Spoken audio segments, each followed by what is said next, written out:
Delphine Batho, députée des Deux-Sèvres, candidate Génération Écologie à l'élection présidentielle. Vous avez été ministre justement en charge de ces questions écologiques. Ça fait longtemps que vous portez cette voix pour dire attention, on va vers le pire. C'est l'illustration parfaite, 40 degrés à Paris, c'est inédit au mois de juin comme ça? Alors effectivement, ce que nous vivons était prévisible. Et moi, ce qui me frappe, c'est l'improvisation totale, la faute professionnelle du gouvernement, qui continue là encore de naviguer à vue, c'est-à-dire de gérer les événements au jour le jour, alors que maintenant, il faut prendre les choses au sérieux, ce qui vient d'être dit. C'est-à-dire parce qu'en fait, tout est géré comme si c'était un mauvais moment à passer. Le message, c'est de dire aux élus locaux, débrouillez-vous, aux directeurs d'école, débrouillez-vous, aux entreprises, débrouillez-vous.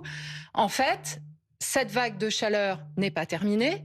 Les conséquences sanitaires, les conséquences sur l'agriculture, les conséquences sur les entreprises vont avoir des effets en cascade et il n'est pas exclu que de nouvelles vagues de chaleur se reproduisent au cours de l'été. On parle de entre maintenant et le 14 juillet. Après, on ne sait pas. Donc, où sont les décisions pour ne pas improviser? Pourquoi est-ce qu'il n'y a pas un conseil scientifique? Pourquoi est-ce qu'il n'y a pas un conseil scientifique? Oui, on a besoin d'un conseil scientifique. Maintenant, je vais vous prendre un exemple. Non, mais je veux dire, on les a les données. On a plutôt besoin d'exécution rapide sur le bâti, sur la climatisation, sur les écoles, sur les bâtiments administratifs. C'est ça dont on a besoin. Bien sûr qu'on a besoin. Les données scientifiques, on les a. C'est perdre du temps de nommer encore un conseil. On a besoin d'une transformation en profondeur qui ne se réduit pas à des gadgets. Mais là, à court terme, on a besoin de décisions de sécurité nationale. Où est la liste des lieux frais dans lesquels toute personne doit pouvoir passer 2 à 3 heures par jour? C'est au gouvernement à les donner. C'est au gouvernement de faire le nécessaire on peut les trouver nous-mêmes, ça. Par bassin de vie, l'information soit donnée. Premièrement. Deuxièmement, où sont les décisions pour protéger la ressource en eau potable?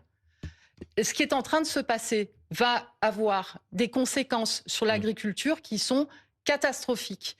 Derrière, on peut avoir des effets en cascade, notamment sur la quantité de ressources en eau disponibles pour le pays jusqu'à la fin de l'été de l'année 2026. Donc, normalement, il devrait déjà y avoir des mesures de prudence, des mesures de précaution pour protéger la quantité d'eau potable disponible. Ce n'est qu'un exemple que je prends pour illustrer mon propos. Oui, mais... Il y a un manque de professionnalisme. Il y a un manque de compréhension, en fait, qu'on n'est pas juste dans un mauvais moment à passer. Mais il y a une urgence, là. L'urgence au quotidien pour les Français, c'est de savoir comment je prends les transports. Est-ce que j'ai de la fraîcheur dans mes transports? Parce qu'on déconseille aux Français. Tout n'est pas climatisé, effectivement, quand il y en a. Voilà, parce qu'on dit on annule des trains, on annule des transports en commun. On ferme des écoles parce qu'on n'est pas capable de retenir les enfants à l'école parce qu'on n'a pas de climatisation, parce qu'on n'a pas de ventilateur. Ce sont parfois des parents qui sont obligés d'apporter des ventilateurs. C'est quand même aberrant.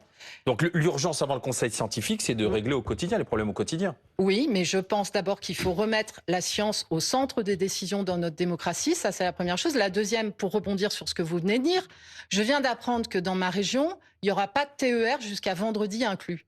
Et le ministre de l'Éducation nationale, de la chaleur dans les rames, à cause de la canicule, le ministre de l'Éducation nationale, il confirme qu'on passe le brevet des collèges vendredi comme si de rien. Non, il a dit que ce serait décalé, Non, le brevet des collèges aura lieu vendredi, il y aura des pauses au milieu, etc. Voilà. Est-ce qu'on est sûr de la température qu'il fera vendredi? Moi, j'ai regardé les prévisions de Météo France. Vendredi, il va faire du 39, 40 degrés. Est-ce bien raisonnable? Et n'est-ce pas une inégalité sociale incroyable, alors qu'on a des milliers de collégiens qui sont dans des logements bouilloires, de leur dire, écoutez les jeunes, vous savez quoi? Vendredi, vous passez quand même normalement le brevet des collèges.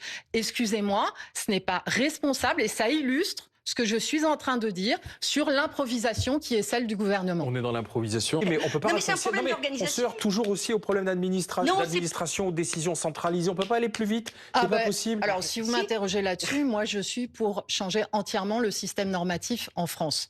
Je suis pour qu'on passe au fait qu'il y a des règles claires et qu'il y a une logique de confiance. Mais je pense que c'est un autre sujet par rapport à la situation. Oui, mais quand il y a des urgences comme ça, il faut c'est évident. Il faut qu'il y ait des gens qui aient la main, qui disent là, on en a besoin, là, tout non. Tout ça, ce que vous décrivez, je sais ce qu'est le travail des élus locaux et des maires.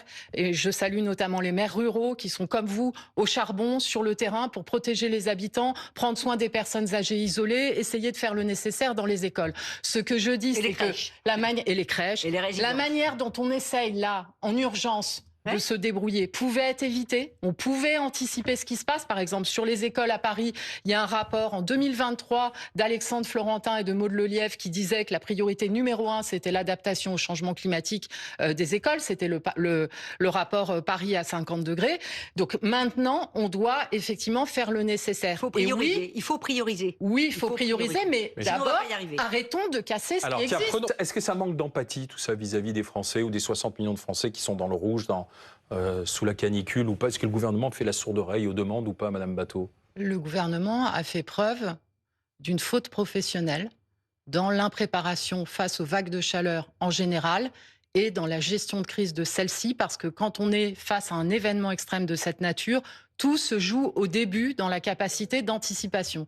Ensuite, pardon, mais excusez-moi de vous dire, réduire le débat tel qu'on l'entend actuellement, c'est pas de votre faute. Non, bien sûr, à la clim ou au congé climatique. La clim, le congé climatique. Parce que ce sont des demandes des élus. Pardon, mais là, on est dans une situation où il s'agit de sauver des vies, là, immédiatement.